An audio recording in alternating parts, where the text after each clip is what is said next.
বিশ্বকাপের সত্ত্ব বেচাকেনা নিয়ে চরম বিতর্ক।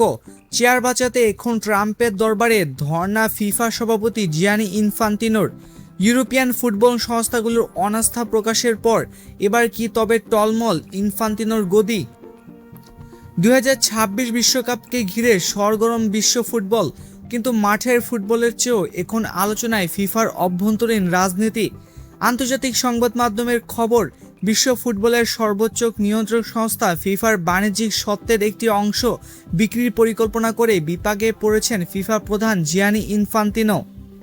অভিযোগ উঠেছে ট্রাম্পের জামাতা জ্যারেড কুশনারের ভাইয়ের প্রতিষ্ঠানের সঙ্গেই নাকি এই কোটি কোটি ডলারের লেনদেনের পরিকল্পনা হচ্ছিল।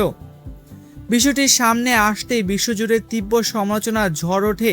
শেষ পর্যন্ত চড়া চাপের মুখে পরিকল্পনা থেকে সরে আসতে বাধ্য হন ইনফান্তিনো। কিন্তু ততক্ষণে জল অনেক দূর গড়িয়েছে। ইউরোপীয় ফুটবলের নিয়ন্ত্রণ সংস্থা ইউএফা সরাসরি জানিয়ে দিয়েছে তারা আর ফিফা প্রধানকে শপথে দেখতে চায় না।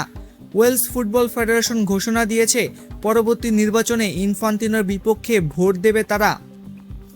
সব দিক থেকে কোণঠাসা হয়ে এবার নাকি মার্কিন প্রেসিডেন্ট ডোনাল্ড ট্রাম্পের শরণাপন্ন হতে চাইছেন ইনফান্তিনো। মার্কিন পররাষ্ট্রমন্ত্রী মার্কো রুবিওর সঙ্গে ফোনালাপের গুঞ্জন উঠলেও তা উস্কে দিয়েছে বিতর্ক। তবে ডোনাল্ড ট্রাম্পের সঙ্গে বারবার যোগাযোগের চেষ্টা করেও ইনফান্তিনোর ব্যর্থ হয়েছে বলে জানাচ্ছে নিউ ইয়র্ক পোস্ট। রাজনীতি আর ফুটবলের এই জটিল গ্যারাপোলে পড়ে নিজেকে এখন বেশ একাকী মনে করছেন ফিফা সভাপতি। ইউরোপের শক্ত অবস্থানের পর ইনফান্তিনো চেয়ার এখন রক্ষা করা সত্যি বড় প্রশ্নের চিহ্নের মুখে।